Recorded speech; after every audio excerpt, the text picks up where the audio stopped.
نہیں گھڑی کو چھوڑے بھائی وہ ریاست مدینہ کے علمبردار ہے نا. بیٹی خدا کی رحمت ہے, تو اگر آپ خدا کی رحمت کو اڈاپٹ کرنے کے لیے ایکسپٹ کرنے کے لیے تیار نہیں ہے تو ریاست مدینہ کی بات تو نہ کیا کریں پھر آپ. عمران خان صاحب پہ نا بہت سے کیسز جو ہیں وہ آنے والے ہیں. دیکھیں کچھ کیسز جو ہیں اس میں تو ان کو جواب دینا چاہیے نا, جو ڈکلیئر نہیں کیا تھا گھڑی کے, جو یس یا نو ایک بات کہیں تو ان کا جو فالوور ہے وہ اگر وہ یس کہہ دیں گے فالوور کہے گا یس, بالکل, اور اگر وہ نو کہہ دیں گے فالوور کہہ دے گا نو. بالکل. تو ایک تو یہ معاملہ بڑا امپورٹنٹ ہے یہ اخلاقی لحاظ سے, اس لیے کہ آپ ریاست مدینہ کے علمبردار ہیں, باقی کوئی ریاست مدینہ کا علمبردار نہیں ہے. نہیں گھڑی کو چھوڑے بھائی وہ ریاست مدینہ کے علمبردار ہے نا. تو میں یہ بات اس لیے کر رہا ہوں کہ عمران خان صاحب پہ ایک مشکل وقت آنے والا ہے, وہ اس کو ریلائز نہیں کر رہے.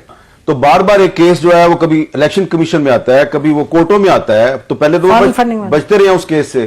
ان کی بیٹی کا جو معاملہ ہے ٹھیک ہے, اب تو آ گیا سب. دیکھیں نا, اب میں آپ کو یہ اس لیے بات کہہ رہا ہوں کہ بابر اعوان صاحب جو ہے جب یہ لا منسٹر تھے پیپلز پارٹی کے, تو میرے ایک شو پہ عمران خان صاحب کے ساتھ یہ بیٹھے ہوئے تھے, اور بابر اعوان صاحب نے عمران خان صاحب کی جو بیٹی کا ایشو ہے اس پہ بلو دی بیلٹ گفتگو کی. اس پروگرام کے بعد 10 سال ہو گئے اس کو, میں نے کبھی بابر اعوان کو نہیں بلایا. تو آج عمران خان جو ہے وہ بابر اعوان کے بغیر آگے نہیں چلتا. اچھی بات ہے, ٹھیک ہے. کیا کوئی چاچا اتھرو بن جاتا ہے, کیا کوئی رونا دھونا واویلا ڈالتا ہے پھر بھاگ جاتا ہے پھر واپس, یہ بھی تو بہت بڑے سوال ہیں. حامد آنے والے دنوں میں کیا ایکسپیکٹ کریں؟ ابھی آپ نے بات کی کہ عمران خان صاحب کو کوئی بڑا مشکل وقت ہے سامنے. الیکشن کمیشن نے کہا ہے ہٹاؤ ان کو پارٹی لیڈرشپ سے, وہ کہہ رہے ہیں جی کوئی ایسا لا نہیں. دیکھیں عمران خان صاحب پہ نا بہت سے کیسز جو ہیں وہ آنے والے ہیں. دیکھیں کچھ کیسز جو ہیں اس میں تو ان کو جواب دینا چاہیے نا, اور عمران خان صاحب سے جو ہے وہ ہم نے بھی پرائیویٹلی یہ بڑی دفعہ کہا کہ اس معاملے کو ریزالو کرو, وہ ریزالو نہیں کر رہے. تو اب اگر یہ عدالتیں ریزالو کریں گی تو اس میں سوال پیدا ہوتا ہے نا کہ آپ یا تو ریاست مدینہ کی بات نہ کریں, یہ آپ کا بالکل پرسنل معاملہ ہے, ٹھیک ہے, اس میں فائنینشیل کرپشن کا معاملہ بھی انوالو نہیں ہے, لیکن کوئی ایک اخلاقیات کو فیملی ویلیوز بھی تو کوئی چیز ہوتی ہیں. بیٹی خدا کی رحمت ہے, تو اگر آپ خدا کی رحمت کو اڈاپٹ کرنے کے لیے ایکسپٹ کرنے کے لیے تیار نہیں ہے تو ریاست مدینہ کی بات تو نہ کیا کریں پھر آپ. تو اس لیے یہ ایک اہم ایشو ہے. اگر پاکستان کے آئین کے آرٹیکل 62(1)(f) کے تحت نواز شریف اور دیگر جو سیاستدان ہیں جہانگیر ترین, ان کو آپ کہتے ہیں کہ یہ صادق اور امین نہیں, آپ ان کو ڈسکوالیفائی کرتے ہیں. تو اس میں صادق اور امین میں صرف فائنینشیل کرپشن جو ہے مالی بے ضابطگی نہیں آتی, اس میں یہ چیز بھی آتی ہے. تو اس کا بھی ایک دفعہ طے ہونا چاہیے. اگر وہ ان کی بیٹی نہیں ہے تو عمران خان صاحب عدالت میں آ کے ایک ثبوت دے کہ نہیں وہ میری بیٹی نہیں ہے. اگر ہے تو اس کو اڈاپٹ کریں. تو اور یہ معاملہ وہ لٹکا رہے ہیں, لٹکائے جا رہے ہیں, سب کو پتہ ہے.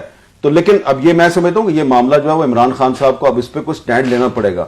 یس یا نو ایک بات کہیں تو ان کا جو فالوور ہے وہ اگر وہ یس کہہ دیں گے فالوور کہے گا یس, بالکل, اور اگر وہ نو کہہ دیں گے فالوور کہہ دے گا نو. تو ایک تو یہ معاملہ بڑا امپورٹنٹ ہے یہ اخلاقی لحاظ سے, اس لیے کہ آپ ریاست مدینہ کے علمبردار ہیں, باقی کوئی ریاست مدینہ کا علمبردار نہیں ہے. دوسری بات یہ ہے کہ فورن فنڈنگ والا بھی ہے. تیسری بات یہ ہے کہ جو گھڑی والا معاملہ ہے یہ بھی ہے. اور اس کے علاوہ اسد عمر صاحب, گھڑی چور کی جو بات ہے یہ تو غلط ہے, کیونکہ مطلب ان کو بحیثیت ایک دیکھیں نا, کیونکہ عمران خان صاحب اپنے مخالفین کو چور کہتے ہیں, ڈاکو کہتے ہیں, تو جوابی ان کو بھی چور کہا جا رہا ہے. ٹھیک ہے نا, سیاست یہ گند ہے. آپ صحیح کہہ رہی ہیں کہ اس میں چوری تو نہیں کی, ٹھیک ہے, لیکن کیونکہ وہ دوسروں کو چور کہتے ہیں, اور آپ نے یہ بھی کہا تھا کہ میں ان چوروں کے ساتھ بات نہیں کروں گا, ٹھیک ہے, پھر آپ نے ان کے ساتھ بات بھی کی, ولنگنس بھی شو کی. اب عارف الوی کے ذریعے آپ ان سے بات چیت بھی کر رہے ہیں, چوروں کے ساتھ, ڈاکوؤں کے ساتھ. اور کتنی دفعہ, کم از کم 15 دفعہ آپ نے کہا کہ چوروں اور ڈاکوؤں سے بات. ہمیں تو آپ کی بھی تو ملاقات ہوئی تھی. ہاں میری بھی ہوئی تھی, لیکن اس میں میں نے یہی دیکھا تھا کہ عمران خان صاحب جو ہیں وہ جو پبلکلی جو بات کرتے ہیں تو پرائیویٹ گیدرنگ میں یا پرائیویٹ گفتگو میں ان کا موقف کچھ اور ہوتا ہے. تو میں یہ بات اس لیے کر رہا ہوں کہ عمران خان صاحب پہ ایک مشکل وقت آنے والا ہے, وہ اس کو ریلائز نہیں کر رہے, اور دوبارہ سے ان کی پارٹی کے کچھ رہنما جو ہیں وہ ادھر ادھر دیکھ رہے ہیں, کانٹیکٹس کر رہے ہیں, اور جن لوگوں نے عمران خان کو بطور وزیر اعظم غلط مشورے دے کے ان کو لڑایا مختلف اپنے پرانے موسنوں سے, اب وہی لوگ دوبارہ جو ہیں وہ ان کے آئیز اینڈ ایئرز بنے ہوئے ہیں, تو وہ ان کو دوبارہ نقصان پہنچائیں گے. اس میں عمران خان صاحب کو احتیاط کرنی چاہیے. کرنی ہے تو کرو بھائی, نہیں کرنی تو نہ کرو. ہمیں پتا ہے کہ اگر آپ دوبارہ وزیر اعظم بنیں گے تو دوبارہ آپ ہم پہ پابندیاں لگائیں گے, اور ہمیں یہ بھی پتا ہے کہ اگر نواز شریف صاحب پاکستان آ گئے اور وہ وزیر اعظم بن گئے تو پھر ہمارے ساتھ وہی ہوگا جو پہلے بھی آپ کرتے رہے.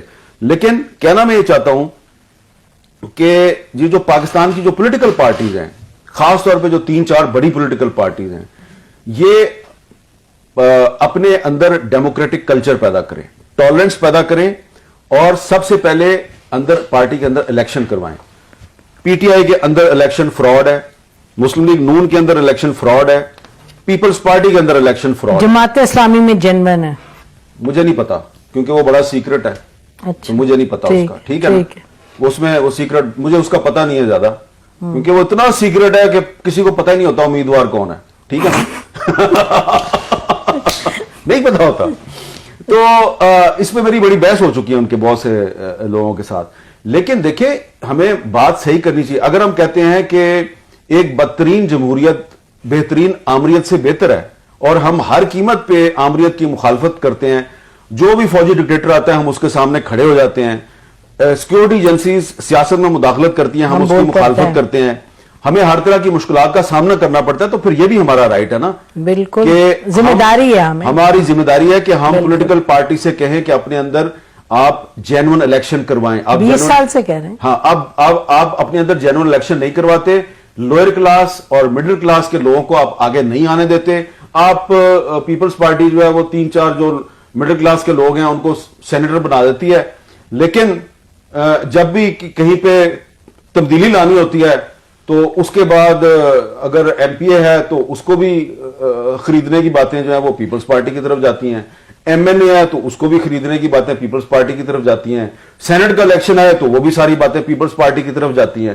تو یہ ہمیں بیوقوف نہ بنائیں کہ آپ نے 3-4 جو سندھ کے جو مڈل کلاس کے سیاسی کارکن ہیں ان کو سینیٹر بنا دیا تو آپ غریبوں کی جماعت ہیں. ایسی کوئی بات نہیں ہے. کنکلوڈنگ سینٹنس یہ ہے کہ آنے والا وقت جو ہے وہ پاکستان کے میڈیا کے لیے ایک بہت بڑا امتحان ہے, اور یہ پولیٹیکل پارٹیز جو ہیں اگر انہوں نے اپنے اندر ڈیموکریٹک کلچر کو فروغ نہ دیا تو ہم نے اٹھانے ہیں سوال, اور جب ہم سوال اٹھائیں گے تو ان میں ٹالرنس لیول ہے نہیں ہے, ڈیموکریٹک کلچر ہے نہیں ہے, تو ان کے ساتھ ایک دوسرے کے ساتھ ہمیں کھڑے ہونا پڑے گا. ارشد شریف پہ کیا خیال ہے جو جے آئی ٹی بنے؟ دیکھیں جو ارشد شریف پہ جو جے آئی ٹی ہے, ہمیں امید ہے کہ وہ جے آئی ٹی تمام لوگوں سے بات کرے گی, تمام لوگوں سے, اور اس میں یہ مطالبہ کرتا ہوں کہ ارشد شریف پہ جو جے آئی ٹی بن رہی ہے وہ پچھلے سال اسلام آباد میں جو ابصار عالم پر جن لوگوں نے حملہ کیا اور اسد طور کے گھر میں گھس کے اس کو مارا, وہ ان دونوں سے بھی اگر انٹرویو کریں, ان کا بھی بیان ریکارڈ کریں تو یہ بتائیں گے کہ اسلام آباد میں صحافیوں پہ